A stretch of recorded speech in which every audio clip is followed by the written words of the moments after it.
So, I like to think I'm a good driver, but yesterday was just not my day.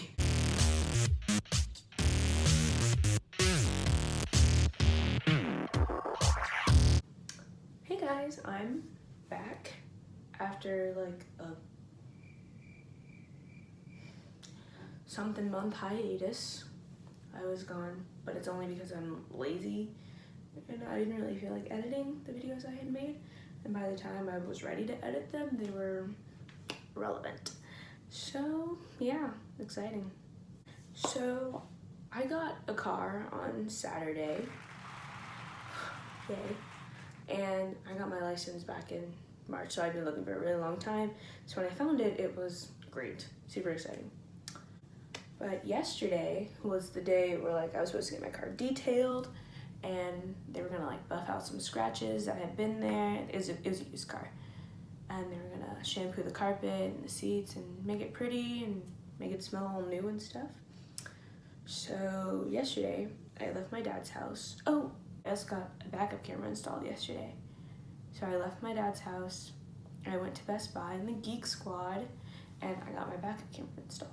That took like 4 hours. No, wow, that was a lie.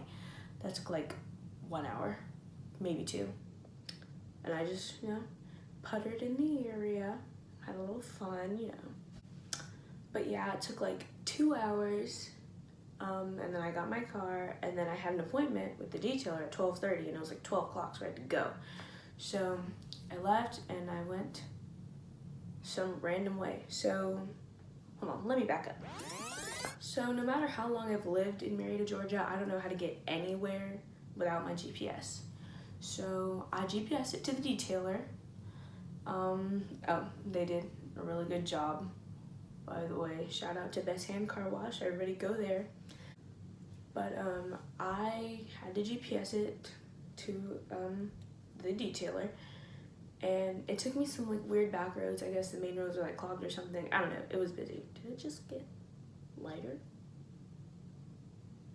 Anyway, so I GPSed it, and it took me weird back roads, which was really strange. But I was like, whatever, if this is the fastest way. So it ended up taking me through Marietta Square. For those of you who don't know anything about Marietta Square, it is a system of one-ways and two-ways, but you really don't know which is a one-way until you see the sign. I'm just gonna preface with that, okay? So I was driving through the square, and apparently it was from one-way to another one-way. Sorry, editing this. I'm gonna make a quick update. It was from one two-way to another two-way, so I just can't drive, but it's fine. So I was driving through, and you could go straight and like keep going. So I got in what I thought was the turning lane, right? And I just, like, the turning light turned on. I was like, oh, there's only one, even though it's a 2 turning lane. Ooh, weird, So the car in front of me turned left onto the other one-way, and then I was in the far right turning lane, and the car on the left turning lane turned left, and the car in front of me turned left, and then I turned left behind the car in front of me. So then there's a random guy who, like, he's parked on the side. So I jumped out. No, wow. No. There was a random guy parked on the side, like in front of a restaurant, like parallel parked or whatever. And he gets out of his car and he starts like yelling at me. He's like, you gotta go straight. That's not a turning lane. You gotta go straight. But like, I've already turned, so there's really nothing I can do now. So I was like, what? What are you talking about? Because the guy in front of me had turned. He was like, that's a straight lane, you can't turn from there. And I was like, oh, my bad. So kept going, went around the square, and whatever. At that point, my GPS was confused and I was still lost. So I made a full circle around the square, and that's stupid.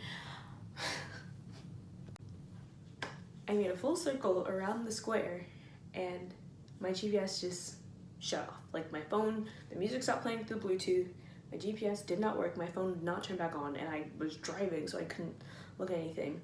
So I had like a relative idea of where the place was, so I just kept going straight, and then I was driving. Okay, if anybody wants to go back and count how many times I say I was driving in this video, feel free, because I'm sure it's at least 7. And out of a subdivision, a limo like jumped in front of me and then immediately turned into a different subdivision, so I had to like slow down. I was like, well, that's great, like people suck, Georgia drivers are bad, T. And then immediately after that, a pickup truck came from like, so I was going this way and he was going this way. A pickup truck came, made a U-turn right in front of me, so I had to slam on my brakes so that he wouldn't hit me. And the car behind was like freaking out. They slammed on their brakes and they almost hit me. And I was like, oh my God. So that pickup truck, he just went straight and I was right behind him and I was literally yelling in my car. I was like, you can't do that. I was so mad. But I ended up getting to the place because my dad, he went to the place ahead of me, like before me. So I ended up getting there like 10 minutes after him. And he was like, where were you? And then I told him the whole ordeal that I just told you guys. And, you know, it was just a mess. And I learned that I don't know how to deal with bad drivers because they're everywhere and they make me angry. I really hope you enjoyed this small story time of me being angry at the world. And, you know, if you enjoyed it, just let me know. And if you didn't, give me suggestions because, you know, I love constructive criticism. Okay, thanks.